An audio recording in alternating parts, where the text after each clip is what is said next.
पौराणिक कथाओं में हमें सुनने को मिलता है कि समुद्र मंथन हुआ जिसमें से देवताओं और राक्षस दोनों भाग लिए। देवता और राक्षस दोनों भाग लिए, ठीक है। जब समुद्र मंथन हुआ तो समुद्र में से बहुत सी वस्तु निकली, जिसमें से एक वस्तु अमृत कलश था। देवता और राक्षस आपस में लड़ गए। क्यों लड़ गए भैया? कि अमृत कलश जो निकला है वो हम लेंगे। भागने के दौरान अमृत कलश में कुछ बूंदे पृथ्वी पे आके गिर गई। मतलब जैसे कि घड़ा था तो भाग रहे थे तो उछल गया, तो इसमें से कुछ बूंदे पृथ्वी पे आके गिर गई। तो वो बूंदे जहां जहां गिरी वहां वहां महाकुंभ मतलब कुंभ मेला का आयोजन होता है। कुंभ का वर्णन ऋग्वेद से मिलता है। आयोजन आयोजन मतलब कब से कब तक महाकुंभ का मेला लगा था? तो 13 जनवरी से लेकर 24 फरवरी तक। 24 फरवरी तक। बजट क्या था इसका? बजट कितना भैया? 7500 करोड़। यूपी में कुल 75 जिले हैं और कुंभ का आयोजन जहां जहां हुआ था, मतलब जिस एरिया में हुआ था, सपोज मान लीजिए कि कुंभ का आयोजन इतने एरिया में हुआ है, तो यूपी सरकार ने इस पूरे एरिया को एक जिला घोषित कर दिया। कौन सा जिला? 76वां जिला। क्योंकि वर्तमान में यूपी में कुल 75 जिले हैं। अब कुंभ का आयोजन कहाँ कहाँ होता है? तो हमने बताया ना कि जो मतलब भगवान थे वो कलश लेकर भाग रहे थे तो छलक गया, उसकी कुछ बूंदे पृथ्वी पे गिरी, ठीक है। तो कितनी बूंदे पृथ्वी पे गिरी? 4 बूंदे पृथ्वी पे गिरी। कितनी बूंदे? 4 बूंदे पृथ्वी पे गिरी। कुंभ मेला का आयोजन 4 जगह पे हुआ था। कुंभ मेला मतलब 4 जगह, 4 स्थानों पे लगता है। कौन कौन भैया? हरिद्वार, पहला क्या है? हरिद्वार, दूसरा क्या है? उज्जैन, और तीसरा नासिक, और चौथा प्रयागराज। तो हेलो नमस्कार, जय हिंद। मैं आपका शिवम स्वागत करता हूं शिवम जिस एकेडमी में। तो कैसे हैं आप सभी? आशा करते हैं स्वस्थ होंगे, मस्त होंगे। तो आज का टॉपिक होगा महाकुंभ। आज का टॉपिक होगा भैया महाकुंभ। देखिए, इस टॉपिक को पढ़ने से पहले हम ये जान जाएं कि महाकुंभ क्या होता है, इसका आयोजन क्यों किया जाता है, ठीक है। तो देखिए, मैं कुछ कहानियों के माध्यम से आपको मैं पहले समझा देता हूं, उसके बाद इस टॉपिक को लेकर हम आगे बढ़ेंगे, मतलब इस टॉपिक को हम पढ़ेंगे, ठीक है। तो देखिए, मैं कुछ पहले कहानी बता देता हूँ, ठीक है। तो देखिए, पौराणिक कथाओं में हमें सुनने को मिलता है कि समुद्र मंथन हुआ जिसमें से देवताओं और राक्षस दोनों भाग लिए। देवता और राक्षस दोनों भाग लिए, ठीक है। जब समुद्र मंथन हुआ तो समुद्र में से बहुत सी वस्तुएं निकली, जिसमें से एक वस्तु अमृत कलश था। मतलब एक घड़ा निकला जिसमें पूरी अमृत भरा हुआ था। तो देवता और राक्षस दोनों आपस में लड़ गए। देवता और राक्षस आपस में लड़ गए। क्यों लड़ गए भैया? कि अमृत कलश जो निकला है वो हम लेंगे। देखिए, समुद्र मंथन हुआ, उसमें एक घड़ा निकला जो कि पूरा अमृत से भरा हुआ था। एक सपोज मान लीजिए कि एक घड़ा है, पूरा अमृत से भरा है, ठीक है। इस घड़े के लिए देवता और राक्षस दोनों आपस में लड़ गए। क्यों लड़े भैया? इस घड़े के लिए लड़े। वो देवता लोग बोल रहे थे कि हम इस घड़े को लेंगे, अमृत कलश को हम लेंगे, और राक्षस लोग बोल रहे थे कि अमृत कलश को हम लेंगे, ठीक है। परंतु देवता लोग तो चालाक होते हैं और देवता लोग चालाक थे। जिसमें से उन्होंने एक दिमाग लगाया, एक देवता अति चालाक थे। देवता लोग तो चालाक होते ही हैं, परंतु एक देवता अति चालाक थे। उन्होंने क्या दिमाग लगाया कि जब ये लोग लड़ रहे थे तभी उन्होंने अमृत कलश उठाया और लेकर भागना स्टार्ट कर दिया। ठीक है। उन्होंने कहा कि भैया तुम लोग लड़ो मरो, तुम लोग जहां लड़ना है मरो, मुझे अमृत कलश से मतलब है, मैं इसी को लेकर भागता हूं। उन्होंने क्या किया? अमृत कलश को लेकर भागना स्टार्ट कर दिया। भागने के दौरान अमृत कलश में कुछ बूंदे पृथ्वी पे आके गिर गई। मतलब जैसे कि घड़ा था तो भाग रहे थे तो छलक गया, तो इसमें से कुछ बूंदे पृथ्वी पे आगे गिर गई। तो बूंदे जहां जहां गिरी वहां वहां महाकुंभ मतलब कुंभ मेला का आयोजन होता है, ठीक है। तो आपने इतना समझा कि कुंभ मेला क्यों लगता है। तो उसके बाद में इस टॉपिक को पढ़ते हैं, ठीक है। देखिए, महाकुंभ इस साल 2025 में महाकुंभ का आयोजन किया गया था, ठीक है। तो आइए हम इसको देखते हैं। देखिए, महाकुंभ का आयोजन 2025 में किया गया था। उसके बाद कुंभ का वर्णन ऋग्वेद से मिलता है। ऋग्वेद क्या है भैया? तो वेदों की संख्या 4 है। कौन कौन से 4 है भैया? पहला ऋग्वेद, दूसरा यजुर्वेद, तीसरा सामवेद और चौथा अथर्ववेद। वेदों की संख्या 4 है, जिसमें से एक वेद का नाम है ऋग्वेद, दूसरा यजुर्वेद, तीसरा सामवेद और चौथा अथर्ववेद। तो सबसे पुराना वेद ऋग्वेद कहा जाता है, जिसमें कुंभ का वर्णन ऋग्वेद से मिला है। यह क्वेश्चन आ सकता है कि कुंभ का वर्णन कहां से मिला है, तो कुंभ का वर्णन ऋग्वेद से मिला है, ठीक है। उसके बाद कुंभ का अर्थ क्या होता है? तो मैंने कहानियों के माध्यम से बताया ना कि एक देवता कलश लेकर भाग रहे थे, उसमें से कुछ बूंदे पृथ्वी पे आके गिर गई। जहां जहां गिरी वहां वहां कुंभ का आयोजन होता है। तो कुंभ का अर्थ होता है घड़ा। कुंभ का अर्थ होता है भैया घड़ा या कलश। ठीक है। उसके बाद देखिए, आपने सुना होगा कुंभ, अर्धकुंभ, पूर्ण कुंभ, महाकुंभ। कुंभ क्या होता है, अर्धकुंभ क्या होता है, पूर्ण कुंभ क्या होता है और महाकुंभ क्या होता है, इसको देखते हैं। ठीक है। देखिए, कुंभ का आयोजन प्रत्येक 4 वर्ष पे होता है। कुंभ का आयोजन प्रत्येक 4 वर्ष पे होता है। ठीक है। अर्धकुंभ का आयोजन प्रत्येक 6 वर्ष पे होता है, मतलब 6 वर्ष के अंतराल पे होता है। ठीक है। कुंभ का आयोजन 4 वर्षों पे किया जाता है, अर्धकुंभ का आयोजन 6 वर्षों के अंतराल पे किया जाता है और पूर्ण कुंभ का आयोजन 12 वर्ष पे किया जाता है। ठीक है। और महाकुंभ का आयोजन 144 वर्ष पे किया जाता है। तो 2025 में मेला लगा था, वो कैसा मेला था, महाकुंभ मेला था, जो कि 144 वर्ष पे लगा था। ठीक है। तो देखिए, कुंभ मेला मतलब प्रत्येक 12 वर्ष पे लगता रहता है, मतलब जो पूर्ण कुंभ होता है प्रत्येक 12 वर्ष पे लगता है। पिछला कुंभ 2012 में लगा था और वर्तमान में जो महाकुंभ लगा था वो कब लगा था भैया, तो 2025 में लगा था। ठीक है। महाकुंभ का आयोजन कब से कब तक हुआ भैया, इसका आयोजन आयोजन मतलब कब से कब तक महाकुंभ का मेला लगा था, तो 13 जनवरी से लेकर 24 फरवरी तक। 24 फरवरी तक मतलब जो भी क्या नाम है, जो भी साधु लोग होते हैं वो मतलब पत्रा वत्रा देखकर एक तिथि निर्धारण करते हैं। ठीक है। एक तिथि निर्धारण करते हैं कि महाकुंभ का मेला मतलब कुंभ का मेला कब से कब तक चलेगा। ये नहीं कि भीड़ को देखकर कुंभ मेला का जो डेट है, मतलब कुंभ मेला का आयोजन मतलब कब तक करने वाला है उसको बढ़ा दिया जाए भीड़ को देखकर। नहीं, कितना भी भीड़ हो 13 जनवरी से लेके 24 फरवरी तक ही महाकुंभ लगेगा, इसका था। ठीक है। तो महाकुंभ 2025 में हुआ था, इसका आयोजन 13 जनवरी से लेके 24 फरवरी तक हुआ था। ठीक है। उसके बाद महाकुंभ 2025 में जो हुआ था उसका थीम क्या था, कुंभ का थीम क्या था, तो स्वर्णिम भारत, विरासत और विकास।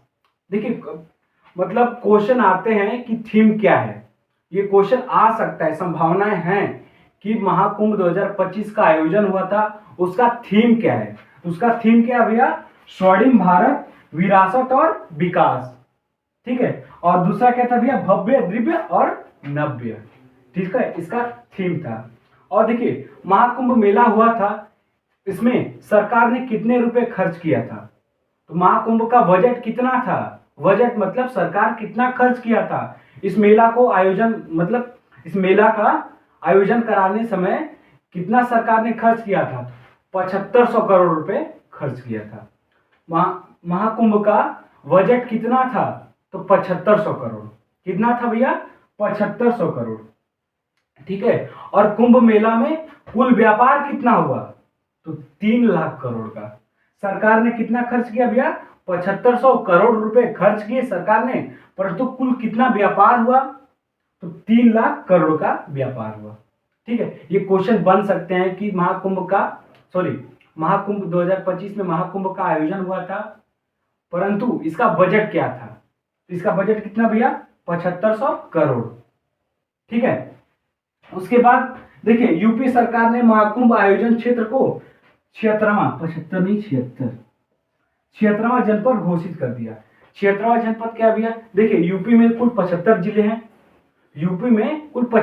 हैं, और कुंभ का आयोजन जहां जहां हुआ था, मतलब जिस एरिया में हुआ था, सपोज मान लीजिए कि कुंभ का आयोजन इतने एरिया में हुआ है, तो यूपी सरकार ने इस पूरे एरिया को एक जिला घोषित कर दिया। कौन सा जिला, 76वां जिला। क्योंकि वर्तमान में यूपी में कुल 75 जिले हैं, मतलब कुंभ का मेला जितने एरिया में फैला हुआ था, मतलब इतने एरिया में कुंभ मेला लगा हुआ था, यूपी सरकार ने 76वां जिला घोषित कर दिया। ठीक है। उसके बाद क्या था भैया, कुंभ का आयोजन कहाँ कहाँ होता है, तो हमने बताया ना कि जब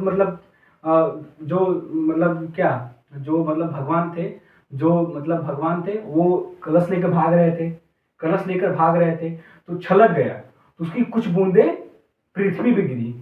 ठीक है, तो कितनी बूंदे पृथ्वी पे गिरी? 4 बूंदे पृथ्वी पे गिरी। कितनी बूंदे? 4 बूंदे पृथ्वी पे गिरी। कौन कौन सी जगह है भैया? हरियाणा, हरियाणा कहाँ, सॉरी हरियाणा नहीं, माफ करिएगा, हरियाणा नहीं, हरिद्वार। हरिद्वार कहाँ पड़ता है भैया? उत्तराखंड में पड़ता है।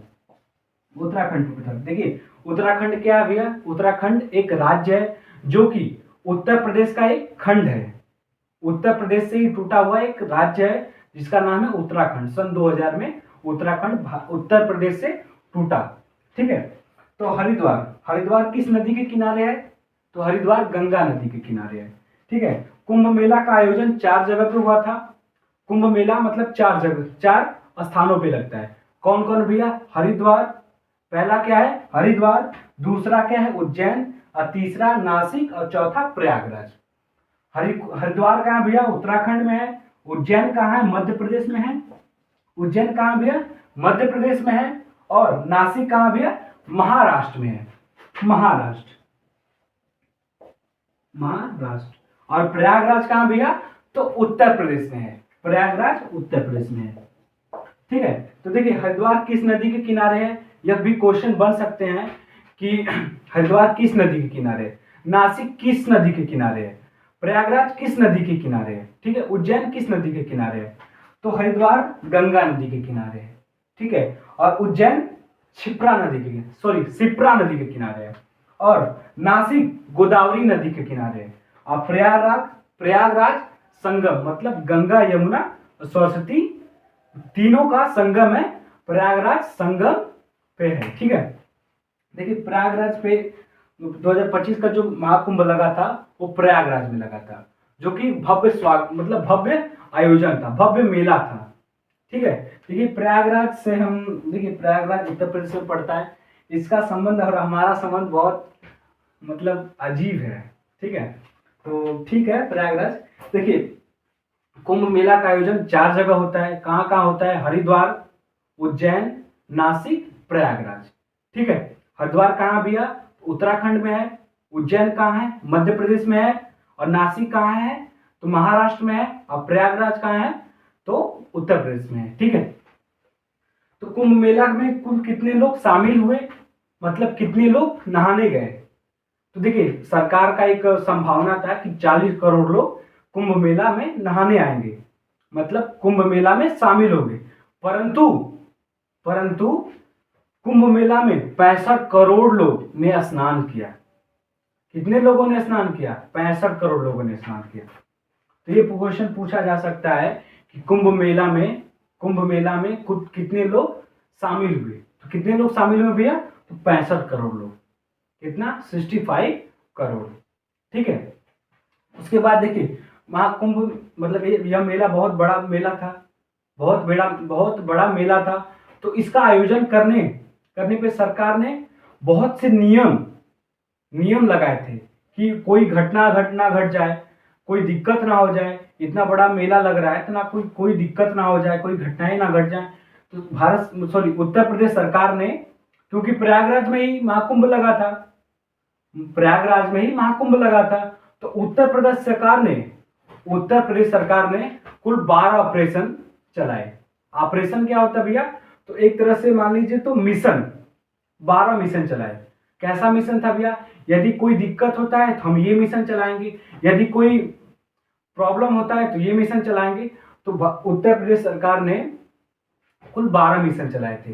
कौन कौन से मिशन है भैया, उसको बारे में हम देखते हैं, क्योंकि मिशन से प्रश्न बनते हैं। देखिए कोई भी आयोग का एग्जाम देंगे आप, जैसे यूपीएससी हो गया, बीपीएससी हो गया, यूपी पीसीएस हो गया, एमपी पीसीएस हो गया, तो कैसा क्वेश्चन बनता है? ये क्वेश्चन नहीं बनेगा कि कुंभ मेला कितने शहरों में लगता है, ऐसा छोटा छोटा क्वेश्चन नहीं बन सकता है। ऐसे मतलब क्वेश्चन मतलब एसएससी में बन सकता है, मतलब एसएससी को हम अवहेलना नहीं कर रहे हैं, मतलब एसएससी ज्यादा डीप में नहीं पूछता है, परंतु अब डीप में पूछने लगा है। रेलवे में बन गया, तो ऐसे क्वेश्चन बन सकते हैं कि कुंभ मेला का आयोजन कितने शहरों में होता है, तो आप लोग का आंसर होगा 4 शहरों में होता है। परंतु जब आयोग क्वेश्चन बनाएगा तो ये पूछेगा कि कुंभ मेला का आयोजन 2025 में हुआ था, उत्तर प्रदेश सरकार ने कितने ऑपरेशन चलाए थे। ऐसे क्वेश्चन बन सकते हैं। ठीक है, तो हम इसको देखेंगे। उत्तर प्रदेश सरकार ने कुल 12 ऑपरेशन चलाए। कौन कौन से ऑपरेशन भैया, इसके बारे में हम देखते हैं। ठीक है, महाकुंभ का आयोजन 2025 में उत्तर प्रदेश के शहर प्रयागराज में यह संपन्न हुआ था। ठीक है, तो उत्तर प्रदेश सरकार ने उत्तर प्रदेश सरकार ने कुल 12 ऑपरेशन चलाए। क्यों 12 ऑपरेशन चलाए भैया, तो यह मेला मतलब कुंभ मेला पूर्णतः संपन्न मतलब अच्छे से संपन्न हो जाए, कोई किसी प्रकार का दिक्कत ना आए, किसी प्रकार का प्रॉब्लम ना हो सके। ठीक है, इसलिए उत्तर प्रदेश सरकार ने कुल 12 ऑपरेशन चलाए। कौन कौन से ऑपरेशन है भैया, एक एक को हम देखेंगे और एक एक को हम समझाएंगे। ठीक है, देखिए मेला संचालन के लिए कुल 12 ऑपरेशन चलाए गए। कौन ऑपरेशन चलाया भैया, तो उत्तर प्रदेश सरकार ने चलाया। उत्तर प्रदेश सरकार क्यों चलाई, क्योंकि 2025 में जो महाकुंभ हुआ था इसका आयोजन प्रयागराज में हुआ था, जो कि उत्तर प्रदेश में पड़ता है। ठीक है, तो देखिए पहला ऑपरेशन क्या भैया, ऑपरेशन स्वीप। ऑपरेशन स्वीप क्या कहता है, मैं इसको समझाऊंगा। तो ऑपरेशन स्वीप क्या भैया, संदिग्ध वस्तुओं एवं व्यक्तियों की पहचान। मतलब क्या कह रहा है कि ऐसा लगता है किसी व्यक्ति या किसी वस्तु पे डाउट लगता है कि यह खतरनाक व्यक्ति है, चाहे यह कुछ मतलब दुष्ट पाप मतलब कुछ हरकत कर सकता है। ठीक है, तो उसके लिए कौन सा ऑपरेशन चलाया जाएगा, ऑपरेशन स्वीप। ठीक है, उसके बाद ऑपरेशन पहचान क्या था भैया, तो मेला क्षेत्र में रहने वाले व्यक्तियों का सत्यापन।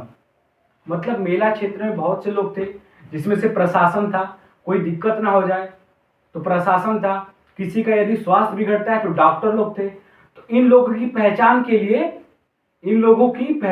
लिए ऑपरेशन पहचान चलाया गया। ठीक है, उसके बाद ऑपरेशन इंटरसेप्ट। इंटरसेप्ट क्या भैया, सरप्राइज चेकिंग। यदि ऐसा लगता है कि अब मेला में मतलब कुंभ मेला में भड़कम मच सकती है, ऐसा कोई दिक्कत आ सकती है, तो कौन सा ऑपरेशन चलाया जाएगा, ऑपरेशन इंटरसेप्ट। ठीक है, उसके बाद ऑपरेशन सील। चौथा क्या है, ऑपरेशन सील। ऑपरेशन सील क्या था भैया, तो मैं इसको पढ़ देता हूं, जिले के सीमा को सील करने के लिए, जिले की सीमा को सील करने के लिए। ठीक है, देखिए उत्तर प्रदेश सरकार ने जितने क्षेत्र में मेला का आयोजन हुआ था उस क्षेत्र को उत्तर प्रदेश सरकार ने उत्तर प्रदेश का क्षेत्रवा जिला घोषित कर दिया। ठीक है, तो यदि किसी प्रकार का दिक्कत होता है, यदि कोई उस मेला में मतलब उस मेला में किसी प्रकार का हानि करके वो भागता है, तो उस व्यक्ति को पकड़ने के लिए ऑपरेशन सील चलाया जाएगा। मतलब वो भाग ना पाए। जितने क्षेत्र में मेला लगा है पूरे मतलब मेले पे हर जगह सील कर दिया जाएगा कि कोई व्यक्ति बाहर निकल ना पाए। तो ठीक है, ऑपरेशन सील क्या था भैया, जिले की सीमा को सील करने के लिए। ठीक है, उसके बाद ऑपरेशन एमबी क्या भैया, ऑपरेशन एमबी मतलब मोटर व्हीकल। प्रमुख चौराहे पर यातायात नियमों की चेकिंग। मतलब बहुत से चौराहे थे जिसमें जो भी गाड़ियां आएंगी गाड़ियां जाएंगी, तो उन चौराहों पे उस गाड़ियों की चेकिंग होगी। क्या भैया, चेकिंग होगी कि मतलब गाड़ी ठीक मतलब गाड़ी में बम तो नहीं है, किसी प्रकार का हानिकारक वस्तु तो नहीं लेके मेला में जा रहा है। तो ऑपरेशन एमबी मतलब मोटर व्हीकल। ठीक है, उसके बाद ऑपरेशन चक्रव्यूह मतलब प्रवेश व निकाय मार्गों पर चेकिंग। मेला में जो प्रवेश कर रहा है और मेला से जो निकल रहा है वहां पे चेकिंग होगा। उस चेकिंग का नाम क्या था, उस ऑपरेशन का क्या नाम था, ऑपरेशन चक्रव्यूह। देखिए चक्रव्यूह से हमें याद आ गया कि जब महाभारत की लड़ाई हो रहा था तो अर्जुन के एक पुत्र थे और उनका नाम मुझे अर्जुन के पुत्र थे, उनका चेहरा याद आ रहा है बट उनका अभी नाम याद नहीं आ रहा है। तो ऑपरेशन चक्रव्यूह मतलब कौरवों ने एक चक्रव्यूह रचा था। ठीक है, जो कि अर्जुन और उनके बेटे के अलावा उस चक्रव्यूह को कोई तोड़ नहीं सकता था। तो अर्जुन कहीं लड़ाई में व्यस्त हो गए थे, तो उनके बेटे ने उस चक्रव्यूह को तोड़ा। देखिए उस चक्रव्यूह में वो जानते थे कि घुसना कैसे है परंतु निकलना नहीं जानते थे। उन्होंने मतलब उस चक्रव्यूह में घुस तो गया परंतु कौरवों की साजिश थी और उस चक्रव्यूह में सब लोग वहीं पे थे और उनको मार दिया। तो ऑपरेशन चक्रव्यूह क्या भैया, मेले में प्रवेश और मेले से निकास मतलब मेले में जो व्यक्ति जाएगा अब मेले से जो व्यक्ति निकलेगा उसकी चेकिंग होगा। तो कौन सा ऑपरेशन भैया, कौन से ऑपरेशन के थ्रू? ऑपरेशन चक्रव्यूह। ठीक है, उसके बाद ऑपरेशन कवच, एक ऑपरेशन चलाया गया जिसका नाम है ऑपरेशन कवच। ऑपरेशन कवच क्या कहते हैं भैया? प्रमुख चौराहे पर संदिग्ध व्यक्तियों की पहचान। मतलब प्रमुख चौराहे पे संदिग्ध व्यक्ति, माफी चाहेंगे, ठीक है, तो घर का बाबू छोटा सा आ गया था, ठीक है, खोजते में। तो देखिए मैंने बताया कि उत्तर प्रदेश सरकार ने मेला को अच्छे पूर्व, मतलब अच्छे से कोई दिक्कत ना हो जाए, इसलिए उत्तर प्रदेश सरकार ने 12 ऑपरेशन चलाए थे। ठीक है, कौन कौन से ऑपरेशन थे भैया? एक को कौन देखते हैं। ठीक है, ऑपरेशन स्वीप, ऑपरेशन पहचान, operation intercept, operation seal, operation MB मतलब मोटर व्हीकल, उसके बाद ऑपरेशन चक्रव्यूह। ठीक है, ऑपरेशन चक्रव्यूह तक हमने बताया था। उसके बाद ऑपरेशन कवच। देखिए ऑपरेशन कवच क्या कहता है भैया? प्रमुख चौराहे पर संदिग्ध व्यक्तियों की पहचान। मतलब चौराहे पे ऐसा लगता है, किसी व्यक्ति पे डाउट होता है कि मेले में हानि पहुंचा सकता है, तो ऑपरेशन क्या नाम है, कवच चलाया जाएगा। कौन सा ऑपरेशन चलाया जाएगा भैया? ऑपरेशन कवच चलाया जाएगा। उसके बाद ऑपरेशन बॉक्स। ऑपरेशन बॉक्स क्या भैया? तो पार्किंग स्थल पे गाड़ियों की चेकिंग। मतलब जहां पे लोग, जैसे देखिए मेला में जाने के लिए अपने अपने घरों से लोग गाड़ियों की सहायता से मेले में जा रहे थे, तो जहां पे उनकी गाड़ी पार्किंग होगा, मतलब जहां पे वो लोग अपनी गाड़ी खड़ा करेंगे, वहां पे उस गाड़ियों की चेकिंग होगी कि उस गाड़ी में कोई दिक्कत तो नहीं है, मतलब उस गाड़ी में किसी प्रकार का बम तो नहीं है, किसी प्रकार का हानिकारक वस्तु तो नहीं है। तो कौन सा ऑपरेशन चलाया जाएगा भैया? Operation box. ठीक है, उसके बाद तो ऑपरेशन महावीर जी। तो ऑपरेशन महावीर जी क्या कहता है भैया? तो प्रमुख स्थलों व पांडुन पुल के दोनों सिरों की जांच। देखिए महावीर जी का मतलब, महावीर जी का नाम है, मतलब हनुमान जी का ही नाम महावीर जी। ठीक है, तो हनुमान जी ने जब सीता माता को रावण ने हरण करके लेके चला गया था, तो राम भगवान का साथ दिया और राम भगवान को लंका तक पहुंचाने में बीच में समुद्र पड़ रहा था, जो कि हनुमान जी और हनुमान जी के साथी लोग एक मतलब पत्थरों का पुल बनाए। ठीक है, पत्थरों का पुल बनाए। तो महावीर जी का संबंध मतलब पुल से है। तो पुल, ऑपरेशन महावीर जी क्या कहता है भैया? देखिए यह गंगा नदी है, यह गंगा नदी बह रही है। ठीक है, यहाँ पे लोग नहा रहे हैं, यहाँ पे लोग नहा रहे हैं। तो इन दोनों किनारों को जोड़ने के लिए टेम्पोररी पुल बनाया जाता था।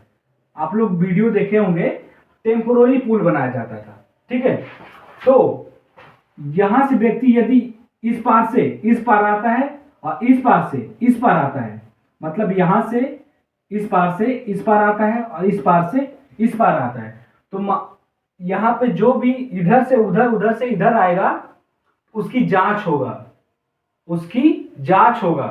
कौन से ऑपरेशन के थ्रू जांच होगा? ऑपरेशन महावीर जी के थ्रू जांच होगा।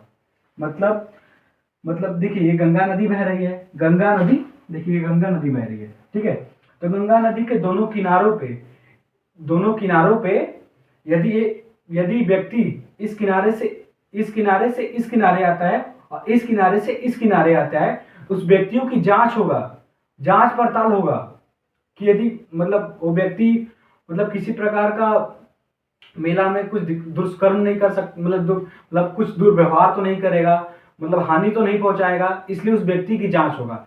किस ऑपरेशन के थ्रू जांच होगा भैया? तो ऑपरेशन महावीर जी के थ्रू जांच होगा। ठीक है, ऑपरेशन विराट क्या भैया? तो प्रमुख पंडाल व शिविर की जांच। देखिए मतलब बहुत से साधु संत लोग कुंभ मेला स्नान करने गए थे। बहुत से साधु संत लोग कुंभ मेला स्नान करने गए थे, तो उनके रहने के लिए शिविर बनाया जाता था, मतलब टेम्पोररी घर बनाया जाता था। तो वहां पे वो लोग रह रहे हैं, तो उनकी भी एक तरह से जांच होगी कि मतलब कोई भी आतंकवादी साधु के वेश में तो नहीं ना आ गया है, तो उनकी एक तरह से जांच होगी। किस ऑपरेशन के थ्रू भैया? ऑपरेशन विराट के थ्रू क्या होगा भैया? तो प्रमुख पंडाल व शिविर की जांच। ठीक है, उसके बाद ऑपरेशन संगम, मतलब स्नान घाटों की जांच। आप जाएंगे संगत पे नहाने, तो वहां पे भी आपका जांच होगा, वहां पे भी आपका जांच होगा। किस ऑपरेशन के थ्रू भैया? ऑपरेशन संगम। ठीक है। उसके बाद ऑपरेशन बाजार क्या भैया? तो ऑपरेशन बाजार चलाया गया, जो कि क्या कहता है भैया? बाजार व दुकान की जांच। मतलब कुंभ मेला में जितने भी दुकान लगे हैं, जो भी दुकान लगा है उसकी भी जांच होगा, उसकी भी जांच होगा। तो देखिए एक तरह से पूरा एक ही लाइन में हम कहें तो ऑपरेशन इसलिए चलाया जाता है, चाहे ऑपरेशन इसलिए चलाया गया, ऑपरेशन इसलिए चलाया गया कि मतलब कि जो भी महाकुंभ का मेला लगा है वो सफलतापूर्वक मतलब पूर्ण हो जाए, किसी प्रकार का विघ्न ना आए, किसी प्रकार का हानि ना हो, क्योंकि बहुत से लोग कुंभ स्नान करने गए हैं। सरकार का दायित्व बनता है कि उनको अच्छे से उनकी देखभाल, मतलब अच्छे से उनको स्नान कराए, उनको अपने अपने घर भेजे। ठीक है भैया। तो मैं एक ही बोलूंगा कि सबको अपने अपने पापों का पता होता है, सबको अपने अपने पापों का पता होता है। यूं ही गंगा में इतनी भीड़ नहीं लगते। तो मतलब जो लोग भी जाते हैं, एक तरह से लोग, अब जैसे गांव घर में लोग क्या कहते थे कि कुंभ नहाने गए हो, अच्छा पाप धोने गए थे, तो उसी पे एक लाइन था कि सबको अपने अपने पापों का पता होता है, यूं ही गंगा में इतनी भीड़ नहीं लगते। ठीक है। तो आज के लिए हम क्लास इतने ही रखते हैं। देखिए इस ऑपरेशन को पूरा डिटेल से बताने का मेरा एक वजह था। क्या वजह था भैया? कि मतलब यदि किसी आयोग की एग्जाम दे रहे हैं, मतलब कोई भी आयोग का एग्जाम दे रहे हैं, जैसे यूपीएससी हो गया, बीपीएससी हो गया, एमपीपीसीएस हो गया, यूपीपीसीएस हो गया, यहां तक कि एसएससी भी अब डीप से क्वेश्चन बना रही है। तो कोई भी मतलब कॉम्पिटेटिव एग्जाम की तैयारी कर रहे हैं, कोई भी कॉम्पिटेटिव एग्जाम की तैयारी कर रहे हैं, तो ऑपरेशन से भी मतलब कुंभ मेला में 12 ऑपरेशन चलाए गए, और 12 ऑपरेशन से प्रश्न बन सकते हैं। ठीक है। मैं इसलिए पूरे डिटेल में 12 ऑपरेशन को बताया, एक्सप्लेन किया। ठीक है। तो आप लोग इसको ये मत सोचिएगा कि मतलब पूरा इतना डिटेल में क्यों बता रहे हैं। ठीक है। तो आप लोग इसलिए भैया मैं इसलिए डिटेल में बता रहा हूं क्योंकि आपके एग्जाम में कुंभ मेला से क्वेश्चन बनते हैं, तो एक भी क्वेश्चन बनते हैं तो उस एक क्वेश्चन को भी आप ना छोड़ें, उस एक क्वेश्चन को भी आप ना छोड़ें, क्योंकि एग्जामिनर भी अब जान चुका है कि भारत का युवा जाग चुका है। एग्जामिनर भी अब जान चुका है कि भारत का युवा जाग चुका है, मतलब सब पढ़ रहा है। तो हम ऐसा क्वेश्चन सेट करें कि युवाओं को नौकरी ना, मतलब युवाओं को फंसाएं, मतलब जो भी पढ़ाई कर रहा है उसको फंसाएं, क्योंकि सब पढ़ रहा भैया। देखिए आप अपने मोहल्ले में देखिए, अपने मोहल्ले में देखिए, सब पढ़ रहा है, ऐसा कोई नहीं है कि नहीं पढ़ रहा है। पहले क्या होते थे कि 10 में 2-3 पढ़ते थे, 10 ग्रुप में 10, मतलब एक ग्रुप में 10 लोग हैं, 10 लोगों में 2-3 दोस्त पढ़ रहा है। परंतु अब क्या हो गया भैया कि 10 दोस्त हैं, मतलब एक ग्रुप में 10 दोस्त हैं, तो 10 के 10 पढ़ रहे हैं। ठीक है। तो बेरोजगारी तो चरम सीमे पे है, इसलिए भैया पढ़ना पड़ेगा, बेरोजगारी से रोजगार पाने के लिए पढ़ना पड़ेगा। ठीक है। तो एग्जामिनर भी जान चुका है कि भारत का युवा जाग चुका है। तो आप लोग ऐसा मतलब ये मत सोचिएगा कि इतने सर ने इतना डीप से क्यों पढ़ा रहे हैं, कोई भी टॉपिक लेके आ रहे हैं इतना डीप से क्यों पढ़ा रहे हैं। ठीक है। तो मेरा डीप पे पढ़ाने का एक ही उद्देश्य है कि यदि किसी टॉपिक से एक भी क्वेश्चन बनते हैं तो उस एक भी क्वेश्चन को आप ना छोड़ें, करके आए। ठीक है। तो देखिए आप यदि चाहते हैं कि स्क्रीनशॉट लेना, तो आप, मैं हट जा रहा, यदि आपको लगता है कि स्क्रीनशॉट ले लेना चाहिए तो मैं हट जा रहा हूं और स्क्रीनशॉट ले लीजिए। ठीक है। ले लीजिए भैया स्क्रीनशॉट। ले लिया आपने? ले लिया आपने? तो आ जाते हैं हम। देखिए इस टॉपिक को मतलब ऐसा लगता है कि मतलब लिखने में भार है, लिखने में भार है क्योंकि बहुत आप लोग को काम है। ठीक है। तो ऐसा लगता है कि लिखने में भार होगा, तो पूरा पीडीएफ मतलब देखिए मैं कोई भी क्लास कराता हूं तो उस क्लास का पीडीएफ कहां मिलेगा आपको? तो इंस्टाग्राम आईडी बता देता हूं, उस कौन से नाम से चलती है? Shivam, SHIVAM Shivam GS academy. एक second, academy, Shivam GS academy के नाम से इंस्टाग्राम आईडी है। वहां पे पूरा नोट्स आप लोग को मिल जाएगा।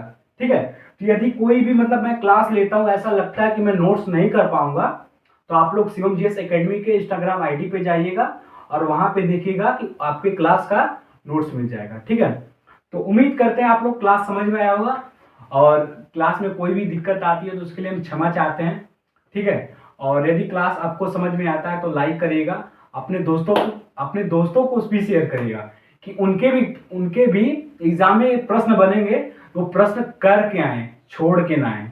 ठीक है, तो बहुत से आप लोग रील्स भेजते रहते हैं, तो क्लास भी भेज दीजिएगा कि उनके काम लाख हो। ठीक है, रील्स तो आप लोग बहुत भेजते हैं। ठीक है, तो आज के लिए हम क्लास इतना ही रखते हैं, और क्लास समझ में आता है तो लाइक करिएगा, सब्सक्राइब करिएगा, और मतलब इस क्लास को शेयर करिएगा कि बहुत मतलब आपके दोस्त भी मतलब उनके एग्जाम में क्वेश्चन बनेंगे तो क्वेश्चन करके आए, छोड़ के ना आए। ठीक है, दोस्ती तभी होती है। ठीक है, तो यदि क्लास आप लोग को समझ में नहीं आता है, चाहे लिखने का तरीका मेरा समझ में नहीं आता है, आप लोग बताइएगा कि सर आपके लिखने का तरीका सही नहीं है, चाहे आपके बोलने का तरीका, चाहे आपके समझाने का तरीका सही है। यदि कोई भी क्लास में प्रॉब्लम आती है तो आप लोग कमेंट करिएगा कि सर ये इस प्रकार का दिक्कत है, तो हम उस कमेंट को देखेंगे, उसके बाद हम अपनी गलतियों को सुधारेंगे।